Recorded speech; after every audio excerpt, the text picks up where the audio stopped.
अगर भगवान भूत अधिपति भगवान शंकर का स्मरण कर कर, पंचाक्षर मंत्र का स्मरण कर कर अगर आप पूजन में बैठ रहे हैं, लक्ष्मी पूजन कर रहे हैं, तो ये पक्का है अगर हमसे कुछ त्रुटि हो भी गई तो भगवान भोलेनाथ उसको क्षमा कर दे।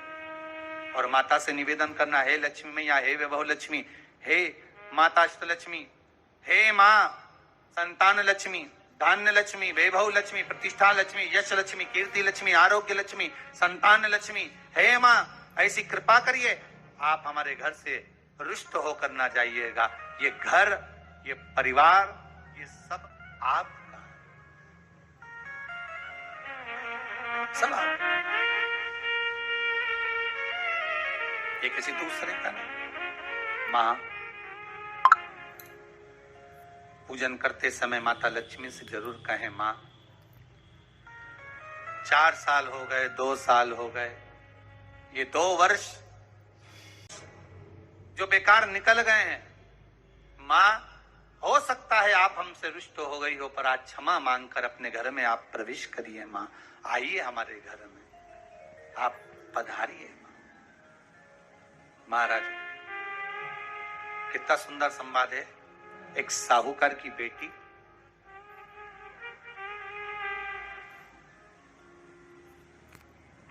साहूकार की पुत्री पीपल के वृक्ष के नीचे, बेलपत्री के वृक्ष के नीचे, आंवले के वृक्ष के नीचे प्रत्येक अमावस्या को दीप लगाने जाती थी। उसका नियम था।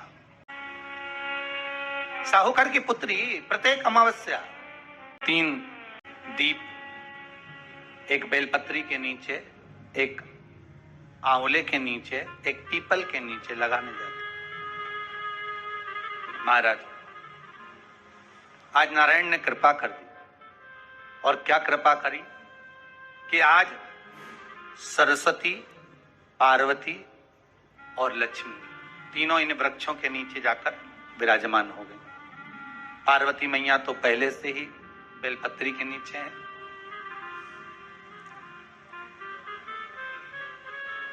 स्वयं सरस्वती मैया, लक्ष्मी मैया आंवले और पीपल के नीचे विराजमान हो।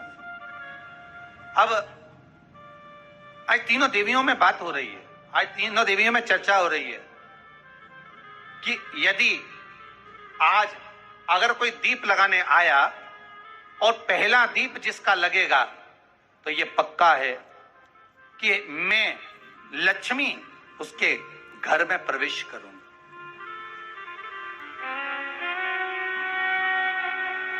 सरस्वती जी बोली, जो पहले बार दीप लगाने के लिए प्रथम में आएगा, मैं उससे अपनी सहेली बना लूंगी, उसको अपनी मित्र बना लूंगी। पार्वती जी बोली, जो प्रथम दीप लगाने आएगा, पार्वती जी कहती हैं, मैं भगवान शिव से कहकर उनका कल्याण करवा दूं। अब ये साहूकार की बेटी, वो साहूकार जो कहने का तो साहूकार था, धन पूर्व में बहुत था, पर अब इसके पास में कुछ भी नहीं बचा था। देखिए, सुख दुख तो जीवन में चलता रहता है। आज सुख है, कल दुख है, फिर दुख है, फिर सुख है, ये जीवन में चलता रहता है। भगवान ने दिया, हो सकता है पूर्व में आपके पास में खूब धन होगा, वैभव होगा, सत्ता होगी, फैक्ट्रियां भी होंगी, दुकान भी होगा, धंधा भी होगा, पानी भी होगा, सब कुछ, सारी सत्ता आपके पास में होगी, पर समय की घड़ी किसने देखी है साहब? कौन देखा घड़ी को, कौन देखा पल? इसीलिए कहते हैं ना, बार बार कहते हैं, तेरा पल पल बीता जाए, मुख से जप ले नमः शिवाय, ओम नमः शिवाय, ओम नमः शिवाय। बड़ी मुश्किल से मिलता है। घड़ी, पल, समय, नक्षत्र कब बदल जाए किसको मालूम है? आज साहूकार के जीवन में था साहूकार कहने का, पर धन नहीं था, वैभव नहीं था, सब समाप्त हो गया था, कहीं पैसा चले गया, लग गया। महाराज बेटी ने वही दीप तैयार करे। दीपावली की अमावस्या नहीं थी, पर दूसरी जो अमावस्या थी, उस अमावस्या पे उसने दीप लगाया। जैसे ही दीप लगाया, 3 देवियों ने आवाज लगाई, अरे सखी सुनो तो। साहूकार की बेटी बोली, किसकी आवाज आ रही है? अरे सखी सुनो तो। सखी ने कहा, क्या बात है? आवाज आई, 3 सुंदर स्त्रियां, बड़ी सुंदर युवती बनकर, सुंदर आभूषण वस्त्र पहनकर बैठी हुई थी। एक ही जगह पर तीनों बैठी हुई हैं। इसी को त्रिवेणी कहते हैं महाराज। जो त्रिवेणी का जो वृक्ष होता है, उसमें 3 त्रिवेणी का जो वृक्ष होता है, उसमें दिए लगाने का बड़ा महत्व होता है, तो इसी को त्रिवेणी कहते हैं। तीनों बैठी हुई थी। अब तीनों बैठी, आवाज लगाया, हम आपको सहेली बनाना चाहते हैं, सखी बनाना चाहते हैं, आप हमारी सहेली बनेंगी? अब इस साहूकार की बेटी को लगा, ये तो बहुत पैसे वाली दिख रही है, धनपति दिख रही है, और मैं तो गरीबड़ी, और ना जाने में अगर इनकी सखी बन गई तो फिर इनको क्या मुझे देना पड़ जाए, कोई भरोसा है? इसलिए शास्त्र कहता है कि मित्र भी बनाओ तो सोच समझ कर बनाओ। मित्र भी बनाओ तो सोच समझ कर बनाना। ज्यादा धनपति मित्र बन गया तो मन में आएगा कि जब ये घर आएगा तो इसको घृत का भोजन तो कराना ही पड़ेगा, घी का भोजन तो कराना ही पड़ेगा। इसलिए मित्र भी बने तो ऐसा बने कि जो आपके सम्मुख में हो, उसको धन और वैभव से मतलब ना हो, उसको सत्ता से मतलब ना हो, आप उसको केवल आपसे मतलब, आपकी मित्रता से। साहूकार की बेटी ने कहा, मैं आपको कल बताती हूं, मेरे पिताजी से पूछूंगी मैं आपको मित्र बनाऊं कि ना बनाऊं। ठीक है, चलिए घर पहुंची। पिताजी, मुझे 3 सखियां मिली, एक सरस्वती है, एक पार्वती है और एक लक्ष्मी है। अच्छा, पीपल, आंवला और बेलपत्र तीनों वहां विराजमान। अच्छा, क्या कह रही हैं? सखी बनाना चाहती। पिताजी ने कहा, बन जाओ सखी। सखी बनने में दिक्कत क्या है, बनो। अब दूसरी अमावस्या पे जब वो गई और जाकर उसने कहा कि मैं आपकी सखी बन सकती हूं, तीनों प्रसन्न हो गई। तो उसमें से एक सखी माता लक्ष्मी ने कहा कि चलो आज तुम हमारे घर चलो, हम तुम्हारा सम्मान करना चाहते हैं। सखी को माता लक्ष्मी अपने घर ले गई। साहूकार की बेटी को जब घर लेकर गई, सुंदर सोने की चौकी, सोने की थाली और सोने के गिलास, पकवान एक से बढ़कर एक माता लक्ष्मी ने जब साहूकार की बेटी के सामने परोसे, इधर माता सरस्वती, इधर माता पार्वती नजदीक में बैठ गई और साहूकार की बेटी पकवान को पाने लगी।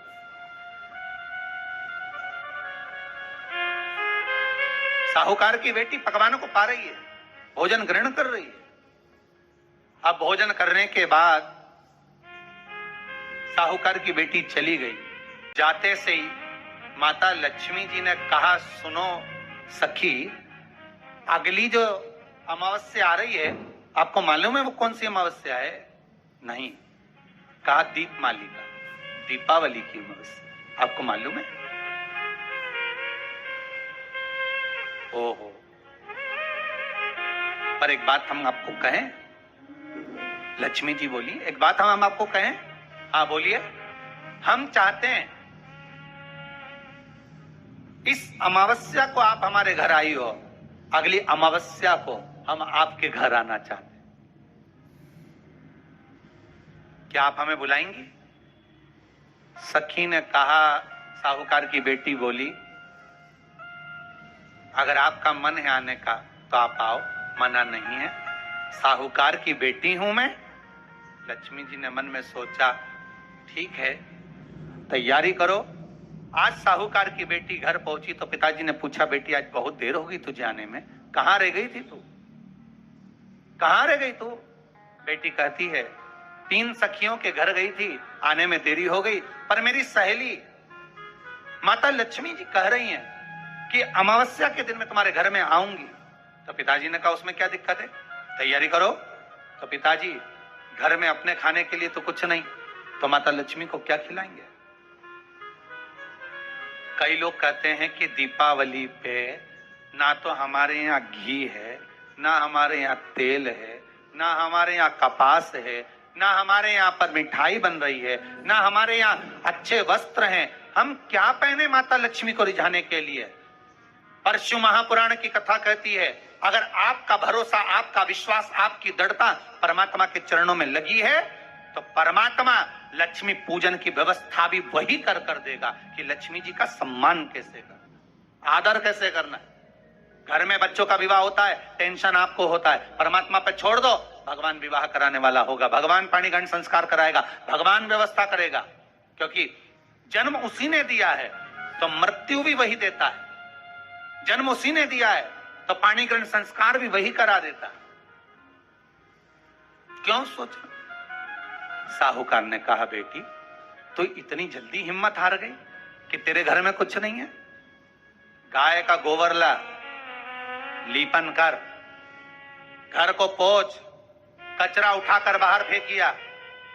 पिताजी घर में तो कचरा भी नहीं है कि जिसका प्रयोग करा जाए, कचरा उठाकर बाहर फेंकिया। चौक पूर, पिताजी चौक पूरने के लिए तो मेरे पास में कुछ है ही नहीं, जो दीवार पर पोत रही है वही मिट्टी को पोत दी। चौक पूर। उनके घर गई थी, सोने की चौकी पर सुंदर आनंदमय भाव से बिठाया है मुझे, सुंदर सोने की थाली में भोजन कराया है मुझे, अब मैं क्या दूं। पिताजी कहते हैं, अगर लक्ष्मी आपकी सहेली अगर आ रही है, बड़ी धनपति है, तो व्यवस्था भी वही करेगी। अब लक्ष्मी तो जाने की तैयारी में, सरस्वती उनके साथ जाने की तैयारी में, पर माता पार्वती नहीं गई। माता पार्वती ने कहा, आज मैं नहीं जाऊंगी। क्यों? आज मुझे अमावस्या का दिन है ना, इसलिए बेलपत्री के पेड़ के नीचे मुझे रहना पड़ेगा। तो माता पार्वती बेलपत्र के पेड़ के नीचे रुक गई। अब ये दोनों जाने के लिए तैयारी करी, लक्ष्मी और सरस्वती जाने लगी, साथ में उन्होंने गणेश जी को ले लिया, रिद्धि सिद्धि को ले लिया और साहूकार के यहाँ जा रही हैं। जैसे साहूकार के यहाँ जा रही थी, इतनी देर में माता पार्वती को लगा कि इसके पास में जिमाने के लिए, रखने के लिए कुछ नहीं है। माता पार्वती ने एक चील का रूप लिया और उड़ती हुई एक राजकुमारी के हार को, रतन जड़ित हार को लेकर मां पार्वती गई और साहूकार के घर में उस फेंक दिया। साहूकार के दरवाजे पर जैसे फेंका, बेटी ने झाड़ू लगाते समय देखा कि कचरा, ये हार कहां से आ गया। पिताजी को दिखाया, अल्लाह मैं जाऊं, और साहूकार लेकर गया हार को। जो सेठ को दिखाया, महाराज ये हार तो करोड़ों का है, कोई साधारण नहीं। धन मिला तो सबसे पहले जाकर एक सुंदर चौरंग लाया, पाटा लाया, उस पाटे पर सुंदर वस्त्र बिछाया और माता लक्ष्मी के आदर की तैयारी के लिए सुंदर सुंदर घर में पकवान बनने लगे साहब। और सुंदर सुंदर पकवान बने। जैसे ही लक्ष्मी घर में प्रवेश करी, सरस्वती प्रवेश करी, गणेश प्रवेश करे, रिद्धि सिद्धि प्रवेश करी, लक्ष्मी जी ने पहला संबोधन कहा, क्यों सखी, तू तो कह रही थी कि मेरे पास में कुछ भी नहीं, फिर इतना सारा सामग्री कहां से आ गई। सखी कहती है, मेरे पिताजी कहते थे जिसके मंदिर में दिया लगाया है, जिस वृक्ष के नीचे दिया लगा कर आई है, जहां जिस देवता को पूछ कर आई है, विपदा की घड़ी में वही देवता आकर खड़े होते हैं। ना जाने कहां से हार मिल गया, ना जाने कब प्रसाद बन गया। लक्ष्मी जी ने ध्यान लगाकर देखा कि पार्वती क्यों नहीं आई थी। समझ में आ गया कि एक सखी पूरी व्यवस्था करने में लग गई थी। ऐसी है मेरी माँ लक्ष्मी, ऐसी है माँ पार्वती, ऐसी है माँ सरस्वती। उनकी आराधना 3 दिन से आप पाटा लगाकर पूजन कर रहे हो। आज भी दीपावली का पूजन भी आपको ऐसे ही करना है। जितना पूजन आप